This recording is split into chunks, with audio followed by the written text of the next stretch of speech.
some of the things, you start a business usually because you have a passion for it, or you should, I think. But if you find that there are pieces that you don't enjoy doing, because there's always going to be those pieces, you try to find other people to do that.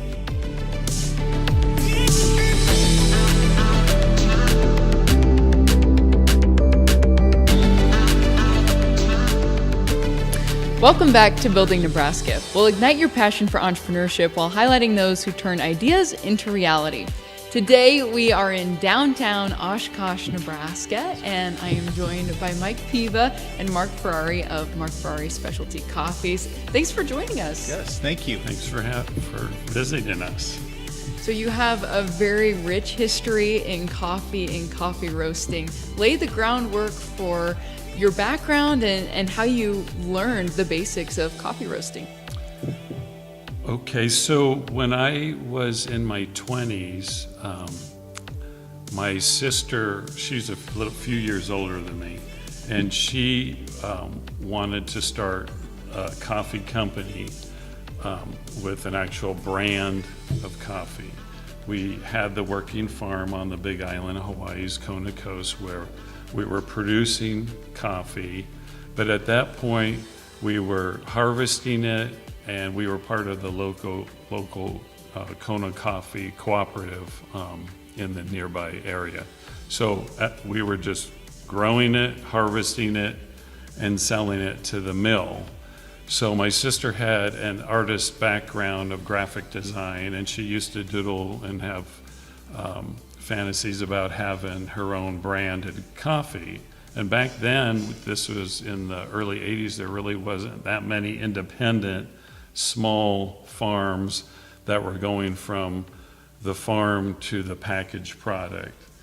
So we embarked on that together, and she created a brand which the family brand is called Ferrari Coffee out of Hawaii. But we kind of had like the cart in front of the horse, where there's so much more to it. So you have this idea, and you have to figure out what are you going to do with this idea, and how are you going to get roasted coffee, and so forth. So luckily my neighbor, our neighbor, was a woman that had her own coffee company, very small. She was of Japanese descent, and she was considered the foremost master coffee roaster in all of the Hawaiian Islands. And so everybody would drop off their coffee that they would produce in the nearby farms, and she would get it back to them and roast it for them. So my stepfather set up a meeting to bring me over, because I want to learn how to roast coffee. That's going to be my part in this endeavor. Is I love coffee. I want to learn how to roast it. He's like, well, let's go on over. I'll introduce you to Miriam, because I've got to pick up a bunch of her harvested coffee and run it down to the cooperative. So we got together, went on over, and met her at her shop. And it's a very unassuming, very clean, but very simple, basic shop where she had a very basic roaster. She was almost 70, so I'm like all of 22. So my dad's like, come on in and meet Miriam. And she just is a woman of very few words. And I don't even know if she said hello to me at first, So I get in there, and my dad picks up her product, and he said, oh, by the way, this, I had just recently moved back to Hawaii from the mainland because I was finishing college. And my son wants to learn how to roast coffee, and would you talk to him a little bit about it? And so she never had any apprentice before. She just would do her own thing. She was a widow. She already lost her husband like 15, 20 years before. And so she didn't say anything back to me. I remember it just distinctly. I go, oh, this isn't going really well. we're not going to be able to start this coffee endeavor, Yes. you know? So we There's a get, problem. as soon as I leave, she's closing the door to her shop, and she goes, be here at 6 a.m. and just kind of close the door in my face. So he's like, oh, good. She wants you there tomorrow at 6. So I was there at 6 o'clock and proceeded to learn the history of coffee, how labor intensive of a crop it is, how much there's involved in all the steps to get it to the form of the raw green coffee to where we're ready to roast it. And she had a system that was probably 20-pound coffee roaster, very no frills, but very accurate, just with the flame underneath the drum roasting system that she had. And I remember looking at it thinking, how old is this thing? Does it even work, you know? Magic. No gauges, no anything, but her art was to teach me how to do it old school method. There were no push a button, you're off and running, it'll tell you when it's ready. Coffee gives you a lot of indications when you're roasting on the sense that you're picking up on where you are in the roast, the color, it pops like popcorn. You have to anticipate where you want to be in the roast so that when you are dropping it about 400 something degrees, it's not going to keep roasting. So these are all the little things that she imparted to me over time. So I'm kind of getting ahead of myself, but I remember like the first day, then she said, be here, because I would go like 3 or 4 times a week. Be here 6:30. Then I was late. And I got there, knocked, nobody's answering. Knocking some more, nobody's answering. Finally, somebody answers. She goes, you're late. Slam the door in my face. Early lessons right there. Early lessons, be very punctual. If you are trying to start an endeavor and you're working with somebody that's taking the time and opportunity out of their busy day to try to teach you a craft. And so I just remember calling home, and because I had my apartment down the road, she won't let me in, you know. So my dad's like, I'm going to be back over there. They're like, yeah, just be back the next day. So she just opened the door and smiled at me and let me in. And so we created this really wonderful relationship where I worked with her for like 10 years. And she just taught me that everything you do, you are kind of picking up on where somebody left off to create this product, and now it's your turn to take this raw green coffee and make it into the fullest potential that it should be. And to respect everybody that has been involved with it over time. Case in point, I learned early on, don't step on coffee beans. Because I got hell when I stepped on a coffee bean. And she heard that crack across from the shop. She's like, did you just step on coffee? You know, that is disrespectful to everybody that's involved, that hands bleed to pick this coffee by hand so you can come in here and make money. So it just instilled in me a passion for really what's involved to take this mere coffee fruit that, because coffee's a cherry, we call it. It's a fruit. You can chew on it. There's sweetness to it, a lot of sugar content, but really no fruit at all in it. There's 2 seeds that in industry we call beans. It sounds more romantic than coffee seeds. So we take that and we take it through all this roasting process that creates all this caramelization and sugars and makes it into this wonderful product that we all enjoy, you know. So I remember those days very fondly, and that's how I got started in roasting coffee. And even like I mentioned to you, for 10 years I worked with her, I had since during that time got my own system and was working on doing my own roasting, but I still would go over and work with her once a week because we just created this connection. She kind of became like our adopted grandmother and died and passed away in 2016 at like 98 years old. Wow. So yeah, Very it cool. was a pretty interesting and great experience for me.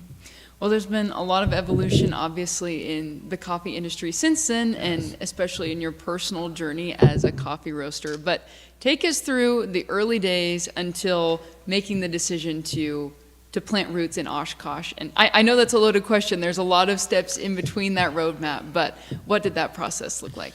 You know, so I got to know Mark and his sister Nikki in Phoenix. So that's where I ended up after college. I went to Kearney State, and then after Kearney, I moved to Phoenix, and I entered the corporate world and was happy and content. And then I kept on running. So they were over in from Hawaii in Phoenix because they wanted to set up distribution for their family's business. So they covered all the Hawaiian Islands, Guam, Japan. That was their market, but they realized they needed to continue to expand to grow the business. So I kept on running into them at get-togethers, mutual friends, all this kind of stuff. So after so long, they said, you should come over to the farm. And so I worked in IT, so in between a project, I was like, hey, I wonder if that is still an option. So I went over for 3 weeks and stayed in this beautiful home of theirs, plopped in the middle of a jungle, and then around that was the coffee farm. And so it was so cool. I got to hang out with his dad and just do. You got put to work probably. Yeah. I hauled steer manure to Yes. coffee plants on my getaway. But it was fun because from their family farm, you have this beautiful view of the ocean. I mean, you're up, in elevation, but it's beautiful up there. So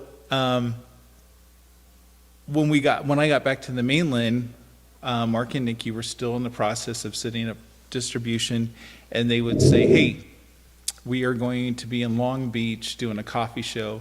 If you have time, come over and help us. And if I could, I'd go over to Long Beach. And then they're like, oh, we're going to be here. Are you free? And I'd fly over, because I was in Phoenix. It was a quick flight. And so from there, Mark then said, I kind of want to step away from my family's business and do my own thing. Would you be interested? So I was really the silent partner in Mark Ferrari Specialty Coffees. And that was in '03 we did that. Yeah, in '03. And so that's kind of how it started. And I wasn't really a coffee drinker. I'm just like, boy, this sounds like fun. And so I continued with my career. And so Mark was doing the majority of the work. He was really doing the majority of the work. And Mark Ferrari Specialty Coffee took off. And I'm thinking, this is such an easy business to be in. I'm just like, oh my gosh. Just along for the ride. Yeah, it's like, why haven't I done this before? I mean, it's a pretty unique fit. So as we, kept on growing and growing, there's always growing pains, right? And you hope for growing pains. But we used another facility to roast our coffee. So you have to pay a fee to them. You have to work with their schedule. You have to work, with their crew, all this kind of stuff. So we're in control of our product, but we're not in control. And you're spending, there's too many layers to your business. So we started to look for our own facility. We do remember when we had the time when we had some pretty decent sized purchase orders, and all of a sudden they're like, we're not going to be able to get those done on time. And buyers don't want to hear when they think you're ready to ship product that's going to go out nationwide in department stores that you're not going to be able to make these deadlines. Yeah, so it was our reputation. That was like the light. We're like, we have to do something. Yeah. So we looked in the Phoenix area and greater Phoenix area. And I said, I've always wanted to go back home. And he's like, okay, that's great. Just dismissing it, And I said, no, I think it could work, because I go, do you even know where my home is, my hometown? And he goes, well, kinda. And I said, well, it's right in the middle of the country. And I go, we already ship all over the U.S. and Canada. I go, we're right in the middle. I think that's going to help us. So he kept on dismissing it, like, this does not sound like something I'm interested in. And so I thought, I really need to come up with a business plan. I mean, a solid one that I can talk him through it. And so we ended up, I took him out here, and it was in November, and we left Phoenix early, so it was dark.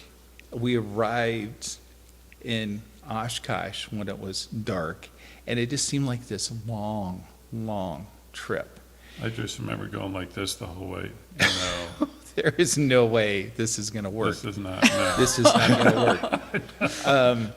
Because we still needed to be in Phoenix, but wherever our facility was, we still needed to be there. And anyway, so I showed him around town, and I gave him some possibilities of buildings where we could have a facility, or a roasting facility. And it took 2 years to find a facility, because there's some drawbacks. People in small towns, anywhere, if there's not a building in use, they like to put storage in those buildings. And it's really not good for a community.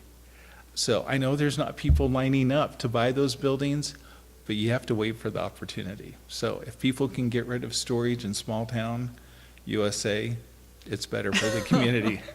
Yes. Because we pretty much gave up hope. But so, there was a lot of benefits, because Mark needed to go to Hawaii. We were already doing our own distribution in the greater Phoenix area. We were going down to Tucson. We had, we worked with a roastery in Phoenix. We worked with a roastery in Southern California. So he was everywhere. I mean, he was just traveling everywhere. And now I was asking him to come to Oshkosh, Nebraska, which does not have an international airport located right next to it. Just a small drawback We there. do have a really nice I was like, airport. why can't we use this airport? He goes, because you got a plane? You need your own plane there. It's a private airport. So anyway, so the trip went pretty well. It went pretty well. So he's like, okay, I can kind of see it. But I set up a plan. I said, really, Mark, you need to come in. You need to roast, because we always roast based on orders. Then you can leave and do everything else that you need to do. And DIA, Denver International Airport, is 2 hours and 40 minutes. And that's a doable trip. So that was another bonus. And I said, I know a lot of people, and a lot of people in small towns, they don't have a job. They have 3 jobs, right? And those are some of the best workers. Those are the ones that want to work, want to be involved in everything. And I said, so I can already put a team of people together. And we need a You team. sure did, your ragtag team. The ragtag. And he And means then he that took in off. In he an means that endearing in a way. really nice way. But so finally, after 2 years, we found a building. It was the right size. Your It friends worked. called you and said, hey, they want to sell this. Yes, yeah, So we yeah. lucked So it was out. very last minute. I was really kind of giving up hope we weren't going to make it back to Oshkosh. Plus, my family was here. I have a family farm. My parents were getting older at that time. There was more personal reasons, and plus, I wanted to do something for my community. And so those are all really strong emotional, drives to do what you want to do. And I thought, I would find it hard if I was him, in his role. It'd be like, this makes no sense. But we found this building, and we've been here for 18 years. It's been a very good move financially for us. It's let us accomplish everything we want to do. There's always a couple hitches to any business. Some of those were, because we have specialized equipment, finding people to service them. So we would fly people in, which was expensive. and if there was a part that was needed or something, so there was a little bit of delay. But so there were some of those worries, but overall, it was really good. Plus, we had more room to work. We worked with our local city's economic development. We got a low-interest loan, so we could hold on to our own money. That was huge. Because it was huge in that I can convince him, yeah, look, there's some support here. So it worked out really good. Yeah. Well, there's multiple facets to your business, which we'll dive into later. But prior to the recording, you mentioned that with your family roots in Hawaii, you take things from tree to cup. Yes. A full circle process. Yes. Obviously, here in Nebraska, we're very familiar with agriculture. But what does raising coffee look like? Well, it's a process where the trees aren't even ready to produce fruit for about 4 years. So they're really babied within their first 6 months, where we have them in a nursery, and they're called little soldiers is what they're called. So as soon as they come up through the ground, it looks like there's a little, the actual seed that we call beans in the industry, after it germinates and creates its little shoot, that seed comes up out and it's on top of the shoot. It looks like a little roasted bean. So we call them soldiers. And then as soon as they're ready, then they can be repotted into the ground. And then that seed opens up, and that's where all the leaves and everything start to come from. So for after about 3 to 4 years, then the coffee tree, if everything goes right, will start to flower. And flowering, the flowering, I mean, when I think about it, it's a very endearing thing to me, because it's very powerful scent throughout the whole coffee land. They have a scent of jasmine. And so they just load the coffee trees, like the coffee tree that I have had here, and luckily I haven't killed it yet, being here in Nebraska, but it's doing pretty good. But the flowers will just line the branches, and coffee is self-pollinating. So even though we do get some help from insects, even if an insect never landed on it, like a bee, it's still going. If it flowers, it's going to create the fruit, which we call coffee cherries. When the coffee comes into season, it's a hand-harvested product.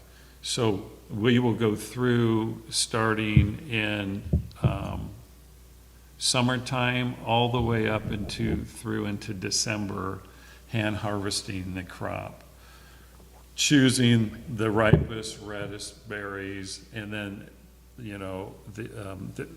we check these at weigh stations so that we're getting the ripest coffee, because if coffee's picked not ripe, it's going to affect the cup. So people are paid by weight, but they're also paid by consistency on how well that they harvest. And it's a tough find that's probably one of the biggest issues in the industry, is it's a very labor intensive situation, because you're out there on a lot of land that is very uneven. Some of these farms are over 100 years old, including ours, all volcanic rock. You can't get any type of equipment out there, maybe a little ATV, or at one time they were even using donkeys out there because it was easier to get them up there to get through the coffee fields to hand pick this coffee. So all of this lends to how involved and how labor intensive it is. Not to interrupt, but you cannot overstate the terrain and the crops. So I was out there in March with his dad on the farm. And I tried to remind you, don't break your ankle. Yeah. And so his dad is older than I am, and he is going up. I mean, literally, it just seems like it's this. Yeah. and he's showing me around because I wanted to see a couple of the other things that they harvest, because they also have a second crop is macadamia nuts, which is kind of common out there. And so, We got avocados and like they're- this big out there. yeah, it's kind of awesome just to see that. And there was wild boars and there's wild boar bass, and I really want to see that. So his dad, who is 80, was talking the whole time walking up, and I'm like, you're gonna have to slow down, buddy, because I was exhausted. Let alone, I wasn't talking. I mean, my breath was just for me to get myself up there. He wanted to show you every part of that farm. Yeah, and I loved it. But the point is, they work on that farm day in and day out, and it's not easy work. Yeah. You know, the blessing of Nebraska, it is basically flat. You know, so there's some ease in that, right? Yeah. So Yeah, it's, this is full rainforest. You get rain every day. Coffee loves shade. It loves moisture. It loves just the right amount of sunshine. So it's what they call a shade-grown crop. Even though, as Mike mentioned, a lot of the farms will have other trees around that help shade the coffee. We produce macadamia nuts as well, so and they're pretty large trees that will help naturally shade the coffee. But a lot of the natural shading is just the cloud coverage, that it'll start off as a beautiful, nice morning, and then all of a sudden the clouds come over, and then you get torrential downpours, which the crop loves. But I always remember as a kid trying to hurry and get my truck loaded up with product that I had to get down to the store so that everything didn't get wet in the back of the pickup. And like looking up at the weather coming and hurry, it's starting to rain, get downtown. I got to get in the stores with this product. But yeah, it's kind of a different world. That area over there, I don't know if you've ever been to the Big Island, but downtown is more desert-like where the resort is. But the mountain that we're on, which is a volcano called Hawalai, it's about 9,000 foot elevation. And coffee, it's called the coffee belt. It grows from about 800 foot to almost 2,000 foot in elevation. Prime area is about 1,700 foot elevation, which we are at, and in a little mountain town, another Hawaiian little town called Holualoa, which is considered like the best of the best within that 20-mile radius that the coffee is produced. And it's funny, even in this area, this small area that we're producing this world famous cup, or this world famous coffee, you can get little differentiations in flavor profile based on where it's actually grown within that area. Because certain areas have a little bit more rain than others. Certain areas have their soil is a little bit more broken down, than some of it's like truly growing in dense volcanic earth. So it just changes the flavor a little bit. Yeah. So what I'm learning is growing coffee is a lot different than growing corn or soybeans. Well, what's fascinating to me is you are roasting and distributing this high quality coffee, of course, across the United States, but also internationally. Talk about, at a high level, the different facets of your business and what it looks like today. sure. Well, we're foremost a coffee roastery. As I mentioned to you, we like to project ourselves as a farm to cup business. The majority of our business is wholesale. So this building, why it turned out so perfect, like in my mind's eye, I knew we needed certain aspects of it. Ceiling height, the roll-up doors that we have here. We have semis that will come up and deliver and pick up the product, deliver the raw coffee that we bring in. The post office next door, we put a tremendous amount of business through this local post office here. So that all supports the wholesale part of the business, palletizing product, shipping it out to distribution networks that we have, shipping it direct to end users, shipping it to restaurants that we had mentioned to you. The other aspect of our coffee is part of that is our direct mail. So over the years, we've built a pretty sound mail order business where we get a lot of repeats. We do a lot on Amazon. Those are different legs of the business. I prefer the mail order direct to the customer. Amazon's great, but they take such a large chunk. So I really focus on the direct mail order part from our website, which is konausa.com. To put that in there.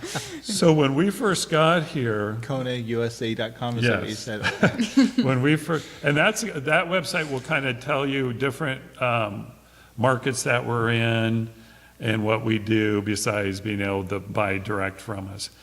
Our retail store here was a kind of an afterthought. So when we bought this building, that whole front retail espresso bar shop was not here. We did that whole build out.